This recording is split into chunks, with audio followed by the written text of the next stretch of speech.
ಇವತ್ತು ಕೆಲವು ರಾಜಕೀಯ ಪಕ್ಷಗಳು ಅಂದರೆ ವಿಶೇಷವಾಗಿ BJP ಮೇಲೆ ಅವರ ಆರೋಪ ಇತ್ತು. ಏನಪ್ಪ ಅಂತಂದ್ರೆ ಇದನ್ನು ತಮ್ಮ ರಾಜಕೀಯಕ್ಕಾಗಿ ಬಳಸ್ಕೊಳ್ತಾ ಇದ್ದಾರೆ, ಇದರಿಂದ ಇಲ್ಲಿ ಸಾಂಸ್ಕೃತಿಕ ಒಂದು ಮೌಲ್ಯ ಕಡಿಮೆ ಆಗ್ತಾ ಇದೆ ಹಿಂದುತ್ವದಲ್ಲಿ ಅನ್ನುವಂಥ ಮಾತನ್ನು ಅವರು ವ್ಯಕ್ತಪಡಿಸಿದ್ದಾರೆ. ಮತ್ತು ಇನ್ನೊಂದು ಮಾತನ್ನು ಭಾಳ ಸ್ಪಷ್ಟವಾಗಿ ಮತ್ತು ಅಷ್ಟೇ ಜಾನಕಿ ಭಾಕಳೆ ಅನ್ನುವಂಥವ್ರು ಭಾಳ ಸ್ಪಷ್ಟವಾಗಿ ಹೇಳ್ತಾರೆ, ಸಾವರ್ಕರ್ ಅವರು ಮೂಲಭೂತವಾದಿ ಆಗಿರಲಿಲ್ಲ ಅಂಥೇಳಿ. ಯಾಕಂದ್ರೆ ಅದು ಯಾಕಾಗಿರಲಿಲ್ಲ ಅಂದ್ರೆ ಅವ್ರು ಪ್ರಾದೇಶಿಕತೆ ಪೂರ್ವಗ್ರಹ ಪೀಡಿತರಾಗಿದ್ರು ಮೂಲಭೂತವಾದಿ ಆಗಿರಲಿಲ್ಲ. ಮತ್ತು ಅವತ್ತು ಆ ಹಿಂದೂಗಳು ಅಥವಾ ಸನಾತನಗಳು ಅವರನ್ನು ಎದುರಿಸ್ತಾ ಇದ್ದರು, ವಿರೋಧಿಸ್ತಾ ಇದ್ದರು ಅನ್ನೋಂಥ ಮಾತನ್ನು ಇವತ್ತು ಹೇಳ್ತಾ ಇದ್ದಾರೆ. ಅಂದ್ರೆ ಈ ಗೋ ಮಾಂಸವನ್ನು ಅವರು ತಿಂದರು ಅನ್ನೋಂಥ ವಾದವನ್ನು ಅವ್ರು ಮಾಡ್ತಾಯಿದ್ದಾರೆ.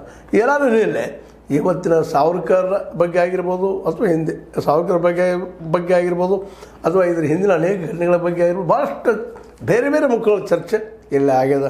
ಈ ಜೈಪುರ ಸಾಹಿತ್ಯ ಉತ್ಸವದಲ್ಲೇ ಜೈಪುರ ಲಿಟ್ರೇಚರ್ ಏನು ಇವೆಂಟ್ ಅದ ಅಲ್ಲೇ ಭಾಳಷ್ಟು ತಮ್ಮ ವಿಚಾರಗಳನ್ನು ಮತ್ತು ದಕ್ಷಿಣ ಭಾರತದ ಅಂದಿನ ರಾಜಕೀಯ ಜೀವನವನ್ನು, ಅಲ್ಲಿಯ ಗುಡಿ ಗೋಪುರಗಳ ಬಗ್ಗೆ, ಸಾಂಸ್ಕೃತಿಕ ವಿಚಾರಗಳ ಬಗ್ಗೆ, ಅದೇ ಕಾಲಕ್ಕೆ ರಾಜತ್ವದ ಪ್ರಭುತ್ವದ ಬಗ್ಗೆ, ಇವತ್ತು ಪ್ರಜಾಪ್ರಭುತ್ವದ ಒಂದು ಮುಖವಾಡದ ಬಟ್ ಒಳಗೆ ಮಾತ್ರ ಏನದಪ್ಪ ಅಂತಂದ್ರೆ ಅದ್ರ ಒಳಗೆ ಇಲ್ಲಿ ಇನ್ನೂ ಏನಪ್ಪ ಅಂದ್ರೆ ರಾಜತ್ವದ ಒಂದು ಪ್ರಭಾವಗಳಿದ್ದಾವೆ. ಹೀಗಾಗಿ ಈ ಒಂದು ಆಡಳಿತದಲ್ಲಿಯ ಒಂದು ಏನಪ್ಪ ಅಂತಂದ್ರೆ ಅವರು ಟೀಕಾ ಮಾಡಲಿಕ್ಕೆ ಹೊರಟ್ರೆ ಅಥವಾ ರಾಜಕೀಯ ಪಕ್ಷಗಳ ಬಗ್ಗೆ ವಿರೋಧ ಮಾಡಲಿಕ್ಕೆ ಹೊರಟ್ರೆ ಇವತ್ತು ಸಹಿತ ಮಾಧ್ಯಮಕ್ಕೆ ಮತ್ತು ಪತ್ರಿಕೆಗಳಿಗೆ ಸಹಿತ ಧಮಕಿ ಬರುವಂಥದ್ದು, ನಮ್ಮ ತೊಂದರೆ ಕೊಡುವಂಥದ್ದು ನಾವು ನೋಡ್ತಾ ಇದ್ದೀವಿ. ಹೀಗಾಗಿ ನಮಗೆ ಸ್ವತಂತ್ರ ಇವತ್ತೂ ಸಿಕ್ಕಿಲ್ಲ ಅನ್ನುವಂಥ ಅಭಿಪ್ರಾಯನೂ ಅಲ್ಲೆಲ್ಲ ಸೇರಿದಂಥ ವಿದ್ವತ್ ಜನ ವ್ಯಕ್ತಪಡಿಸ್ತಾ ಇದ್ರು. ಒಳ್ಳೆಯ ಚರ್ಚೆ ಆ ಜೈಪುರ ಉತ್ಸವದಲ್ಲಿ ನಡೀತಾ ಇದೆ, ಲಿಟ್ರೇಚರ್ ಉತ್ಸವದಲ್ಲೇ.